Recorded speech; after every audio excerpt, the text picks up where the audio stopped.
Bismillahirrahmanirrahim. Assalamualaikum warahmatullahi wabarakatuh. Kita malam ini bakalan ngebahas tentang mengambil sebuah keputusan besar dalam hidup. Mengambil sebuah keputusan besar dalam hidup. Yang kadang mungkin beresiko, kadang penuh dengan gambling kayak gitu-gitu. Dan makin cepat harusnya makin bagus.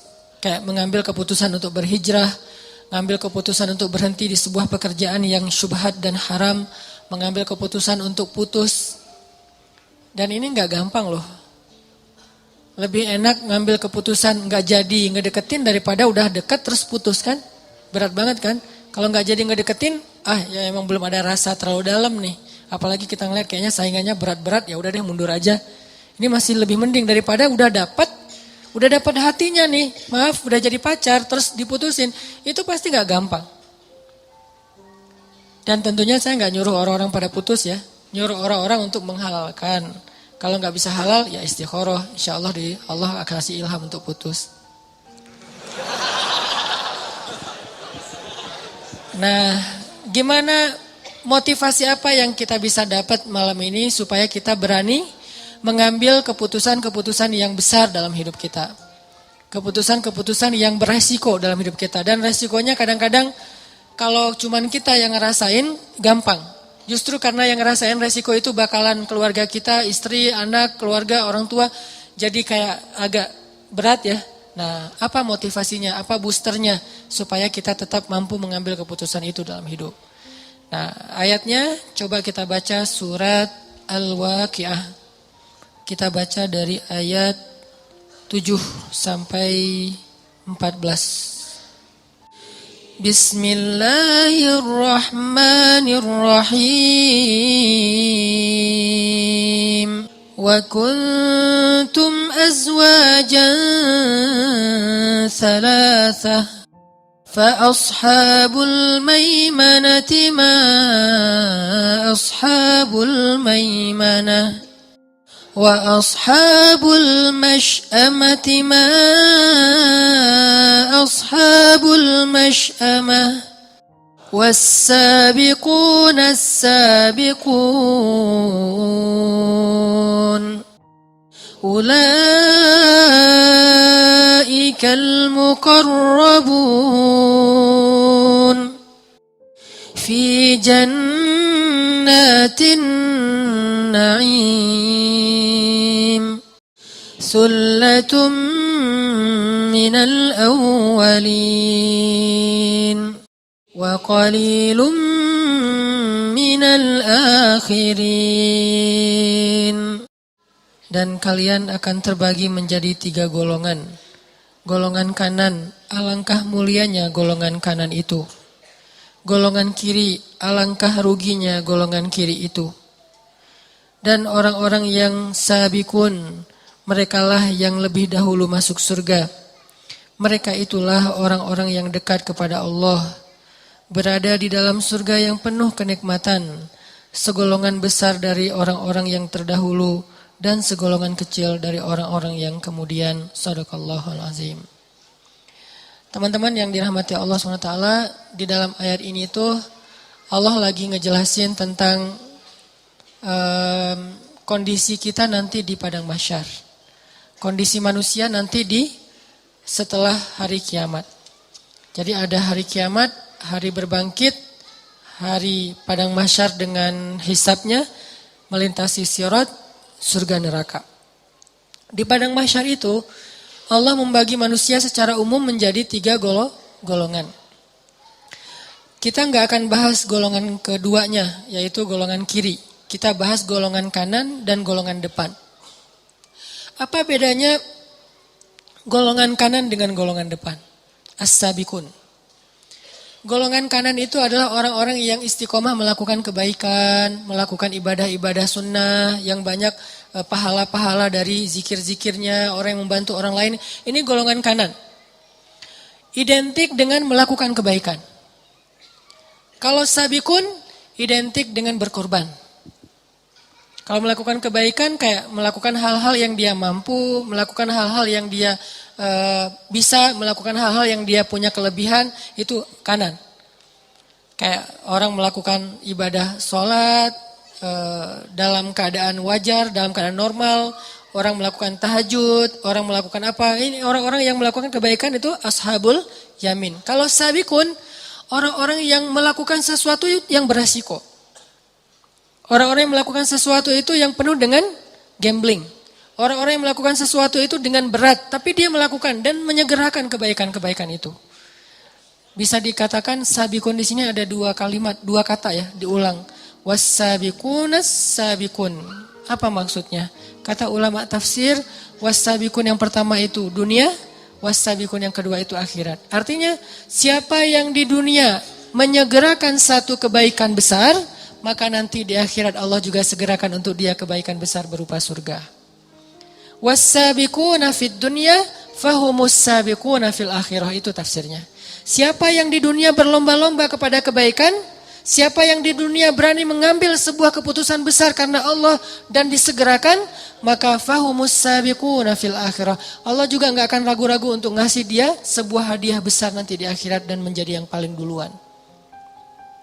Salah satunya adalah orang yang fastabiqul khairat, orang yang wasari'u ila maghfirah, orang yang infiru khifafan wa thiqalan. Orang yang segera dalam berjihad, orang yang segera dalam bertaubat, orang yang segera dalam berhijrah, orang yang segera dalam berdakwah, orang yang segera dalam memaafkan, orang yang segera dalam menginfakkan hartanya walaupun dalam keadaan sulit. Pokoknya yang melakukan sesuatu yang tidak normal. Kebaikan, dua-duanya kebaikan, yamin dan sabikun, dua-duanya kebaikan. Tapi ini di atas kenormalan, kewajaran. Dia melakukan dengan penuh resiko. Ini sabikun. Termasuk ketika kita mengambil keputusan besar dalam hidup kita.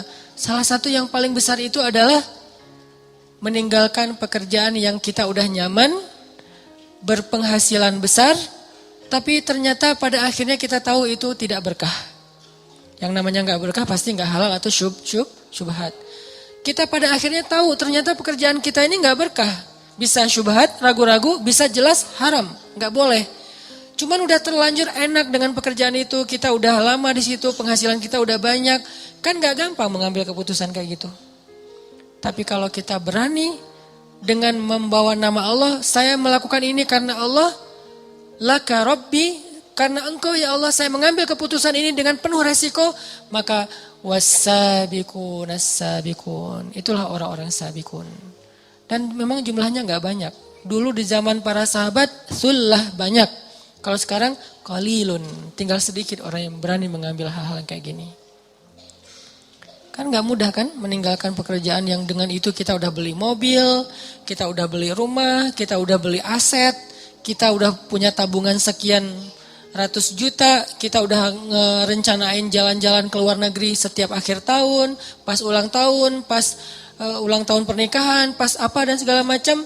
Ternyata sekarang harus kita tinggalkan dan semua kebiasaan kita itu kayaknya bakalan berubah.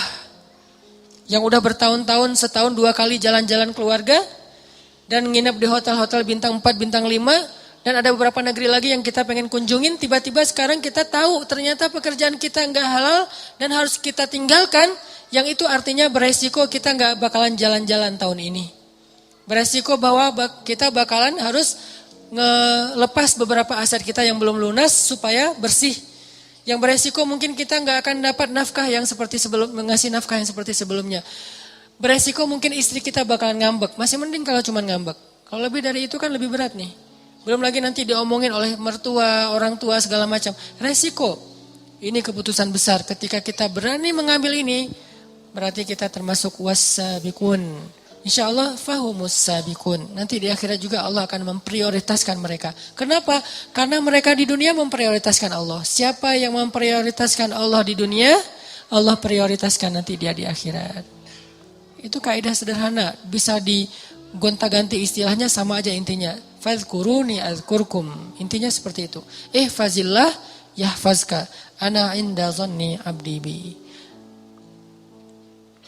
Jadi teman-teman yang dirahmati Allah, ini salah satu ayat motivasi buat kita berani mengambil keputusan besar dalam hidup kita. Nah, insya Allah nanti setelah sholat isya, ini saya akan nge-adlib sedikit. Insya Allah teman-teman bulan April saya akan ke camp pengungsi Suriah di perbatasan Turki dan Suriah. Dan nanti kalau ada izin mungkin juga akan coba masuk ke perbatasan, ngelihat beberapa pengungsi yang unregister.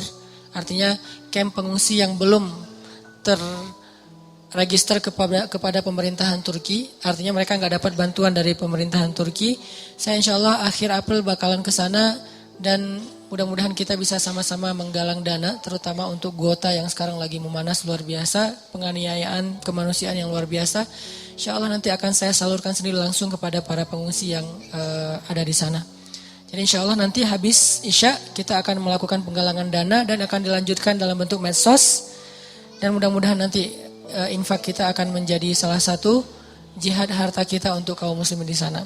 Selain yang sudah kita juga lakukan tetap di Indonesia, tetap prioritas. Hanya ini darurat yang luar biasa ya. Kalau teman-teman lihat di sosmed, luar biasa keadaannya. Dan bagi saya panggilan Allah itu ada 3. 1, Allah memampukan kita, berarti Allah memanggil kita. Memanggil kita untuk umroh, untuk haji, untuk menikah, itu dimampukan, itu panggilannya. Kedua, Allah memanggil kita dengan suara azan. Dan yang ketiga, Allah memanggil kita dengan suara tangisan saudara kita supaya kita mau membantu mereka. Jadi Allah gak memanggil kita dalam bentuk ayat, tapi tangisan anak-anak di Ghouta, tangisan anak-anak di Suriah, tangisan anak-anak di Rohingya, di Palestina, itu adalah panggilan Allah dengan dalam bentuk nada deringnya tangisan mereka. Allah nelfon kita tuh, cuma nada deringnya suara mereka, tangisan mereka. Kita harus angkat telepon Allah semampu kita. Jangan sampai kita mereject panggilan Allah yang sudah berdering sekian lama nih. Udah mungkin 10 tahun berdering. Oh udah pernah saya angkat Ustadz. Angkat lagi aja terus sering. Makin sering kita mengangkat panggilan Allah, makin sering nanti Allah akan mengangkat panggilan kita. Insya Allah nanti ada sedikit penggalangan dana. Mohon izin kepada teman-teman habis Isya. Dan setelah itu kita lanjutkan ta'lim kita. Barakallahu li wa lakum. Bismillahirrahmanirrahim. Teman-teman yang dirahmati Allah Subhanahu wa taala, kita lanjutkan tentang ayat was-sabiqun as-sabiqun di surat Al-Waqiah. Tentang gimana caranya kita punya keberanian dan kemantapan azam buat mengambil sebuah keputusan besar dalam hidup kita. Kalau kita analogiin tuh kayak misalnya seorang cewek lagi mau pulang ke Bandung dari luar kota nih. Terus dia pesan mobil rental dengan drivernya, gak kenal dengan drivernya. Tiba-tiba driver itu datang, terus penampilan drivernya kayak serem gitu. Si ceweknya gak kenal, penampilan drivernya agak serem, terus secara gayanya juga drivernya orangnya kayak menakutkan gitu. Pasti si cewek ini juga gak akan nyaman untuk bisa pakai mobil itu dengan driver itu pulang dari misalnya sebutlah dari Jakarta ke Bandung atau dari Pangandaran ke Bandung pakai mobil rental dengan driver kayak gitu malam hari. Pasti gak nyaman. Kalau dia bisa milih pasti dia akan ganti. Kalau dia udah terlanjur dan terpaksa harus naik, di belakang duduknya juga gak akan tidur semalaman. Nanti kalau berhenti di jalan gimana, nanti kalau ini gimana. Minimal kalau nyetirnya ugal-ugalan kayak gimana, kalau dia misalnya marah sama mobil lain di jalan kayak gimana. Gak tenang, kenapa gak tenang dia menyerahkan waktunya, hidupnya malam itu untuk di jalan dari Pangandaran ke Bandung? Karena dia gak kenal sama driver itu. Dia belum tahu driver itu kayak gimana orangnya. Beda kondisinya kalau misalnya dia rental mobil temennya. Yang ngedrive-nya temannya sendiri yang jadi driver. Yang dia kenal dia nyetirnya smooth, nyaman, gak emosional, gak suka ngebut, terus safety banget. orangnya amanah juga, udah lama kenal sama dia, pasti dengan tenang dia akan ikut mobil itu dan duduk di belakang, tidur sampai ke Bandung. Artinya di sini masalahnya adalah kenal dengan tidak kenal, sehingga kita jadi trust atau enggak. Ke Allah juga kayak gitu. Kalau kita enggak kenal kebesaran-kebesaran Allah, enggak tahu track record bahwa Allah itu udah sering banget ngebuktiin orang yang berani mengambil resiko dengan nama Allah, Allah pasti bantu. Allah kalau misalnya iman seseorang itu ajaib, pasti Allah ngasih banyak keajaiban. Kalau imannya biasa-biasa aja, Allah kasih hal-hal yang biasa. Kalau dia enggak tahu pembuktian-pembuktian kayak gini, nggak ngelihat kebesaran-kebesaran Allah dalam banyak cerita-cerita orang lain, mungkin dia jadi agak-agak ragu untuk bisa mengambil keputusan besar dalam hidupnya. Untuk itulah kita butuh tajdidul iman, memperbaharui iman. Kita dengar cerita-cerita orang gimana Allah ngasih rezeki kepada dia. Kita baca kisah-kisah di zaman dahulu. Kita lihat ayat-ayat kebesaran Allah, gimana Allah memberi rezeki kepada makhluk. Gimana Allah memberikan takdir kepada makhluk. Makin banyak ayat-ayat kebesaran Allah yang kita perhatikan, semakin kita muncul keberanian untuk mengambil keputusan besar. Itu yang tadi saya baca di sholat Isya, ayat ketika Nabi Uzair mencari tahu tentang kebesaran Allah saat beliau mengunjungi sebuah negeri yang sudah hancur, sudah tidak mungkin lagi dibangun, hancur sehancur-hancurnya. Terus Nabi Uzair bertanya, bagaimana cara Allah menghidupkan negeri kayak gini? Dan waktu itu Nabi Uzair lagi jalan ke negeri itu ngelewatin pakai keledai, terus beliau bawa kayak semacam kue atau roti dengan susu. Keledai, roti, susu, jalan.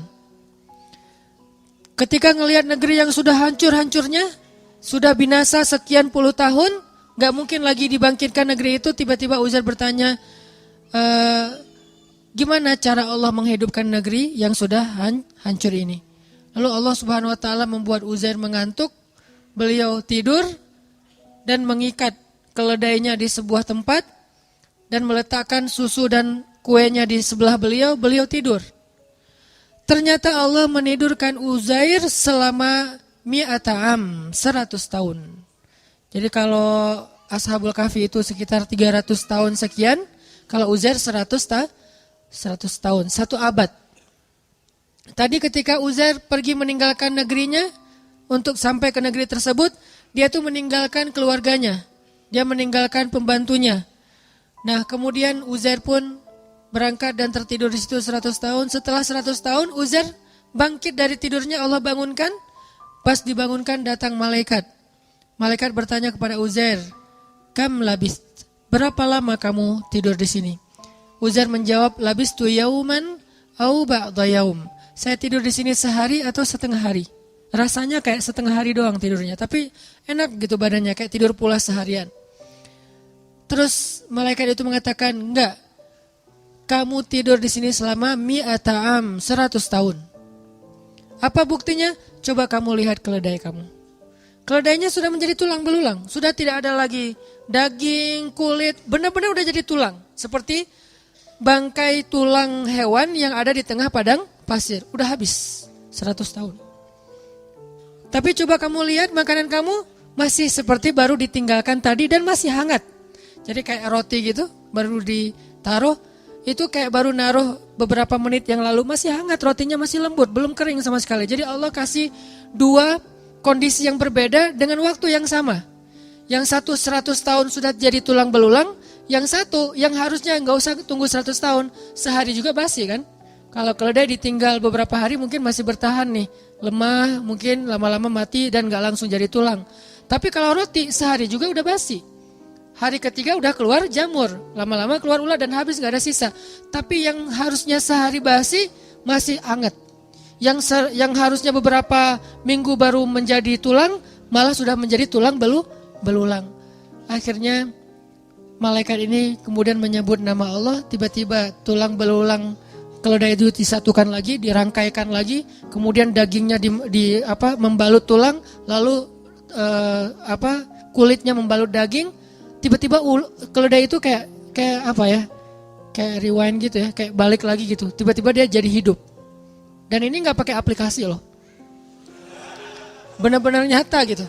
Bukan pakai aplikasi editan atau apa, tiba-tiba jadi hidup lagi. Dan keledai itu persis seperti ketika tadi Uzair tinggalkan saat sebelum beliau tidur. Disinilah Uzair mengatakan, a'lamu annallaha ala kulli syai'in qadir. Sekarang saya mengerti, Allah itu emang maha kuasa atas apapun juga. Bisa apa aja, gak ada yang gak bisa. Nah, tajdid iman. Kalau cara Nabi Uzair mentajdid iman dengan hal-hal yang kayak gini, karena beliau imannya ajaib. Makanya dikasihlah mujizat-mujizat yang di atas nalar kita. Kalau kita bisa mentajdid iman dengan dengar cerita-cerita orang. Dengar cerita-cerita orang yang pernah merasakan keajaiban dalam rezeki, keajaiban dalam kehidupan, keajaiban dalam pemberian Allah, keajaiban dalam jodoh. Itu banyak banget dan cerita-cerita kayak gitu harusnya menguatkan azam kita untuk mengambil keputusan yang besar dalam hidup. Saya secara pribadi itu yang selalu saya coba recharge ke diri saya untuk berani mengambil hal-hal yang memang mungkin gak besar-besar amat. Tapi buat saya itu juga butuh keberanian untuk melakukannya. Karena apa? Karena banyak mendengar kisah-kisah baik yang pernah terjadi atau yang sekarang sedang terjadi di antara teman-teman kita. Gak jauh dari ayat itu, hanya berselang satu ayat, bahkan gak berselang setelah ayat itu, ada lagi kisah Nabi Ibrahim juga sama, pengen menguatkan iman.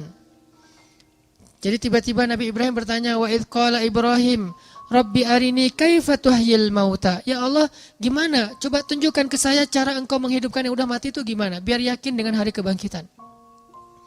Allah bertanya dan Allah Maha tahu jawabannya. Awalam tu'min? Apakah kamu belum beriman wahai Ibrahim? Kata Ibrahim, qala bala walakin liyatma'inna qalbi. Ya Allah, saya udah beriman, cuman pengen mantap nih. Tajdid, perbaharuan, recharge. Saya pengen lebih mantap ya Allah, coba tunjukin ke saya gimana cara ngidupin yang mati. Allah berfirman, ambillah 4 ekor burung, lalu potong-potong kecil, sembelih, taruh di 4 penjuru bukit yang berbeda-beda. Udah mati, udah dipotong-potong kecil, dicincang-cincang, bisa jadi sate itu ditaruh di bukit-bukit yang berbeda. Sekarang wahai Ibrahim, tepuk tangan kamu dan panggil dengan nama Allah, burung itu datang dalam keadaan utuh, tidak ada satu goresan luka pun di tubuh burung tersebut. Baru Ibrahim mengatakan, innallaha azizun hakim. Allah itu maha perkasa dan maha bijaksana. Ini cara para nabi juga mentajdid iman teman-teman. Memperbaharui iman. Bagaimana cara kita? Tadi, lihat kebesaran Allah di langit. Lihat kebesaran Allah di bumi. Baca ayat-ayat kauniyah, ayat-ayat ilmiah. Lihat di sekitar kita. Dengarkan kisah-kisah orang di sekitar kita. Maka kita makin yakin. Gak usah khawatir kalau gambling dengan Allah. Asalkan kita ikhtiarnya halal, Allah gak bakalan ngecewain kita. Kemarin ada seorang ustadz cerita ke saya, waktu saya ke Kalimantan, ke Balikpapan. Beliau tinggal di Balikpapan. Terus tiba-tiba dapat, beliau cerita ini setelah beliau dengar YouTube saya, yang dulu saya tuh kesasar dari Bandung ke Indramayu, terus ke Cirebon, terus balik ke Bandung kan, yang tepuguh tuh, gak jelas gitu kan, muter setengah Jawa Barat. Hanya pengen ngasih rezeki kepada orang yang jualan pal gentong di Cirebon. Beliau juga cerita, Ustadz saya juga pernah ngalamin yang kayak gitu. Itu benar banget. Saya di Balikpapan, tiba-tiba teman saya ngajak saya untuk ada acara kayak seminar gitu, nemenin dia. Dia yang seminar, saya emang enggak. Nemenin dia ke Jogja. Nginep di hotel, karena dia temannya lagi ikut seminar, dia bingung kan mau ngapain. Tiba-tiba lagi habis sarapan itu, saya ngerasa kayak stroke gitu Ustadz. Setengah tubuh saya tuh kayak gak bisa digerakin, terus panas dingin, terus jantung saya tuh detak kencang, darah saya tuh kayak berpacu luar biasa gitu, kayak naik darah tinggi gitu. Terus dia pikir astagfirullah nih, jangan-jangan saya meninggal, gak keren banget sih meninggalnya di kampung orang gitu. Dia takut, karena meninggalnya jauh dari keluarga, gak di Balikpapan, takut. Beberapa menit dia diam gitu, terus perlahan kemudian normal lagi. Cuman dia kaget, takut, akhirnya dia pun lari ke apotek. Bawa dompet, pergi ke apotek, beli obat ditensi, terus beli obat kayak gitu di apotek. Setelah selesai itu dia pulang pesen taksi online gitu, pakai pulsa dia yang ada di handphone, pesen, naik taksi online pulang lagi ke hotel. Di tengah jalan dia ingat dompet saya ternyata nggak ada, cari-cari nggak ada, nggak di jok nggak ada. Terus nanya ke tukang taksi, kamu bawa dompet saya nggak? Ya nggak mungkin dibawa gitu, pokoknya nggak ada gitu ya, nggak lucu. Terus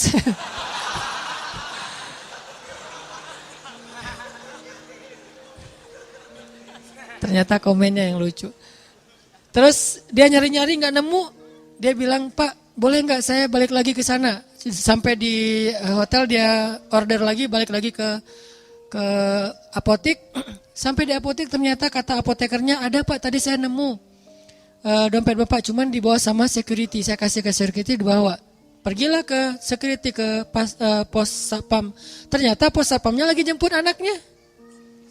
Nunggulah dia beberapa jam sambil satpamnya jemput anaknya, ditelepon karena udah ganti shift. Terus telepon, satpamnya datang. Pas datang akhirnya dia karena merasa ini di sini ada dompet, ada duit, ada ATM, ada SIM, ada KTP. Pokoknya banyak kartu berharga. Dia ngerasa satpam ini berjasa buat dia. Dikasihlah entah 100.000, entah 200.000. Satpam ini mengatakan, Alhamdulillah, Masya Allah, Alhamdulillah, saya baru aja tadi kepikiran pengen bayar sekolah anak saya. Kami belum dapat pinjaman, makanya tadi saya lama ngejemput tuh nyari pinjaman dan belum nemu, belum dapat. Makasih ya Pak, ini dapat 100.000 itu untuk bayar sekolah anaknya. Baru beliau sadar, benar ya. Ujuk-ujuk teman saya ngajak saya nemenin dia seminar ke Jogja. Terus habis sarapan di hotel, tiba-tiba saya stroke supaya saya datang ke apotek. Di apotek itu tiba-tiba dompet saya ketinggalan. Saya balik lagi, ternyata dompet udah dipegang security. Sehingga saya merasa berjasa, saya kasihlah dia 100.000. Tapi jauh-jauh untuk ngasih 100.000 kepada seorang hamba Allah yang Allah pengen ngasih rezeki buat dia. Ini rencana Allah Subhanahu Wa Taala. Dan gak harus selalu bentuknya sedekah, hadiah. Bisa juga bentuknya yang profit. Keuntungan dari usaha-usaha kita yang gak nyangka ternyata keuntungannya lebih daripada yang kita pernah bayangin. Ini artinya teman-teman, cerita-cerita kayak gini harusnya nambah yakin kita kalau kita ngambil keputusan besar, sebesar apapun Allah lebih besar. Sebesar apapun resiko yang kita ambil dalam sebuah keputusan, Allah lebih besar. Bukankah kalimatnya Allahu Akbar? Allah Maha Besar, tidak ada yang lebih besar daripada Allah. Jadi kalau tidak ada yang lebih besar daripada Allah, berarti semua kecil. Kalau di hadapan Allah, besar di hadapan kita tapi kecil di hadapan Allah. Semua keputusan kita, semua resiko kita, semua bahaya yang kita takuti, semuanya saghir indallah, kecil di sisi Allah Subhanahu Wa Taala. Karena Allah akbar dan ala kulli syai'in qadir. Gak ada yang Allah gak bisa. Cuman untuk bisa punya keberanian kayak gini, kita terus recas, mentajdid iman kita dengan dengar nasihat-nasihat orang, dengar cerita-cerita orang, kayak gitu teman-teman. Jadi mudah-mudahan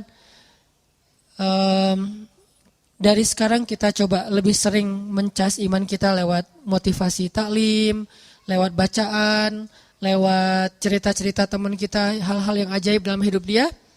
Suatu saat kalau memang kita harus mengambil sebuah keputusan besar, maka kita sudah punya kemantapan hati, sudah yakin sama Allah. Dan keyakinan kita yang dalam itu, itulah modal paling penting kita dalam mengambil keputusan besar.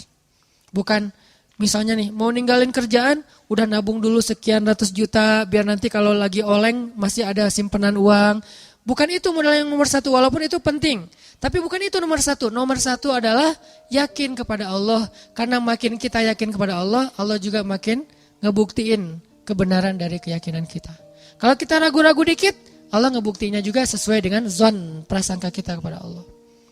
Kalau buat saya pribadi, saya terus ngelatih yang kayak gini-gini. Pokoknya kalau sama Allah mah gak usah khawatir lah. Yang penting ikhtiar. Dan ikhtiar itu bagian dari tawakal. Ikhtiar itu bukan berbeda ya. Bukan ikhtiar dan tawakal. Ikhtiar itu bagian dari tawakal. Karena kalau orang yang tidak tawakal pasti ikhtiarnya melenceng.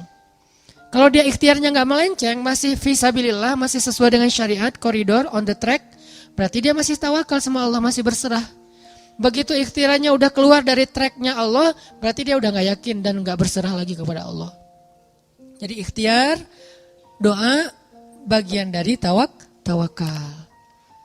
Ikhtiar, doa, pasrah, itu bagian dari tawakal. Jadi bukan tawakal dan ikhtiar, bukan. Ikhtiar bagian dari tawakal. Jadi insya Allah ini bisa menjadi motivasi buat kita dalam mengambil keputusan-keputusan hidup kita. Walaupun mungkin awalnya emang agak berat, awalnya mungkin agak menyedihkan, awalnya mungkin agak sedikit terbeban, tapi beban itu sedikit demi sedikit akan Allah ringankan. Dan setelah kita sampai kepada janji Allah untuk menolong kita, malah nanti kita akan mengatakan bersyukur dulu saya berani mengambil keputusan itu. Tapi iman kita harus stabil ya, jangan 2 hari, seminggu, sebulan kemudian kita mulai suudzon sama Allah, yang tadinya Allah udah mau nolong kita nggak jadi, gara-gara apa? Udah pundung. Allah udah nurunin nih keajaiban dalam hidup kita, pelan-pelan turun ke bumi, dan itu juga butuh waktu gitu ya. Kenapa butuh waktu kok nggak segera? Karena Allah pengen ngelihat kesabaran kita, pengen ngelihat ketahanan iman kita. Pas udah mau sampai, kita pundung. Naik lagi tuh bantuan kepada Allah. Ya Allah, dia udah pundung nggak jadi. Di cancel kan sama kita. Nah terus saja, jangan ada batasnya. Yakin sama Allah mah gak ada batas. Kalau sabar kepada manusia ada batasnya, tapi sabar kepada Allah gak ada batasnya. Sabar kepada manusia ada batasnya, tapi sabar ke Allah gak ada batasnya. Maka mudah-mudahan kita terus husnuzon sama Allah, terus yakin sama Allah, dan ngambil keputusan-keputusan hidup kita. Masing-masing punya hajat, punya masalah, dan Allah akan menolong kita. La'allahu khair, la tahzan, innallaha ma'ana. Jangan ngerasa sendiri, jangan berputus asa, jangan khawatir, jangan sedih. Allah bersama kita.